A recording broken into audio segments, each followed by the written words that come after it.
Bonjour. Alors, comment devient-on auto-entrepreneur? Alors, c'est la micro-entreprise a été à la base créée pour tous les gens qui voulaient avoir un complément d'activité. Donc, ce sera la plupart de vos cas dans la formation. Donc, moi, je vais vous expliquer comment moi j'ai fait. Après, je vais vous expliquer tout ce qui existe. Moi, j'ai pris une formule à 60 euros, disponible, je pense, dans toutes les chambres de commerce de France. Donc, pour 60 euros, j'ai été convoqué par une dame, par mail, qui m'a demandé de venir avec une liste de documents. Alors, c'est des documents simples, hein, c'est justificatif de domicile, euh, carte d'identité, etc., etc. Et en fait, avec cette formule, la dame s'occupe de tout. C'est elle qui va faire la déclaration auprès du greffe, c'est elle qui va tout gérer. Et en plus de ça, vous recevrez chez vous votre extrait cabis, donc votre numéro d'immatriculation, par la poste. Donc ça va très vite, ça prend 2 jours. Et au moins, vous êtes sûr que en faisant cette manière-là, vous n'oublierez aucun papier, vous y retournerez pas plusieurs fois, etc., etc. C'est peut-être 60 euros, mais au moins, c'est fait par des gens qui s'y connaissent. Et si vous, c'est votre toute première auto-entreprise, enfin, c'est tout le temps, il manque un papier, quoi. Donc, au moins, avec cette méthode-là, vous êtes tranquille. Euh, Deux choses importantes. Si vous êtes demandeur d'emploi, surtout demandez l'ACRE. L'ACRE vous permettra de payer moins de charges les premières années. En fait, si vous n'êtes pas demandeur d'emploi, vous allez ouvrir votre micro-entreprise et vous allez être taxé à 12,4 ou 12,6%, je ne sais plus. Alors que si vous demandez l'ACRE, vous ne payerez que 3% la première année, 6% la deuxième, 9% la troisième, pour enfin atteindre les 12% la quatrième. Donc, si vous êtes demandeur d'emploi, surtout demandez-le, c'est quand même pas négligeable.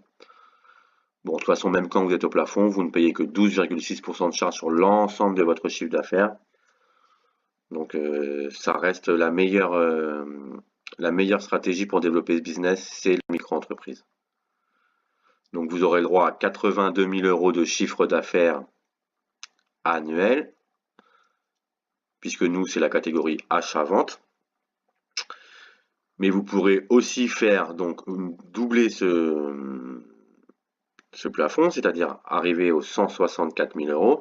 Mais il faut savoir que de 82 000 à 164 000, vous êtes obligé de collecter la TVA.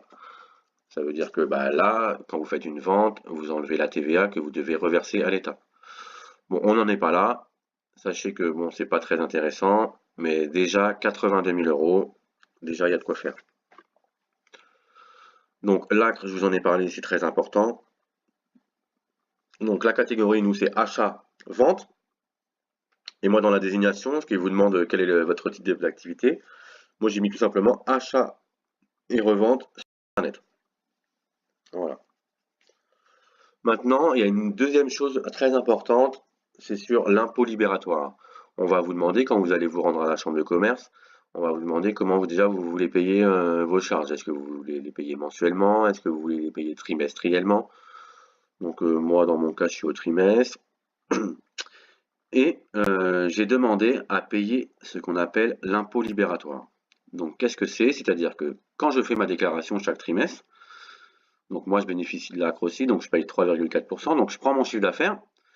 Donc il y a 3,4% de charges à payer donc à l'État. Et j'ai demandé les 1% de l'impôt libératoire. Ça veut dire que si je fais 10 000 euros si je déclare 10 000 euros de chiffre d'affaires pour 3 mois, eh bien, je vais payer 100 euros d'impôt. Oui, 1%, c'est ça, 1%. Donc je vais payer 100 euros d'impôt libératoire. Comme ça, en fin d'année prochaine, quand on fera la déclaration d'impôt, moi, j'aurai déjà payé l'impôt sur la micro-entreprise. Donc ce n'est que 1%, c'est pas cher. Et au moins, ça, vous êtes tranquille. Donc c'est un ami comptable à moi qui m'a conseillé de faire ça, car derrière, il n'y aura pas de surprise. Vous payez tout vos trimestres, et derrière, on vous réclame rien d'autre. Donc voilà, très important. Donc ensuite, si vous ne voulez pas faire payer les 60 euros, ben, vous pouvez tout faire par vous-même, hein. Il y a plein de sites en ligne. Vous voyez, vous les avez là, l'image. Donc vous pouvez même imprimer les papiers, les CERFA, constituer un dossier CFE, C'est ça. Enfin, on vous mettra le lien là. Donc, vous voyez, c'est le site de la Chambre des commerces. Hein. J'ai pris toutes les informations ici. Donc, moi encore, je vous conseille vraiment hein, payer 60 euros.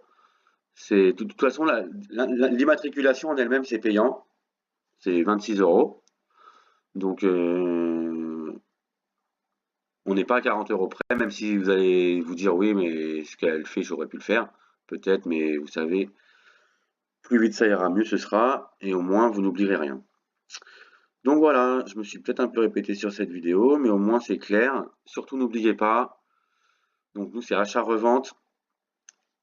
Demandez l'ACRE si vous êtes demandeur d'emploi.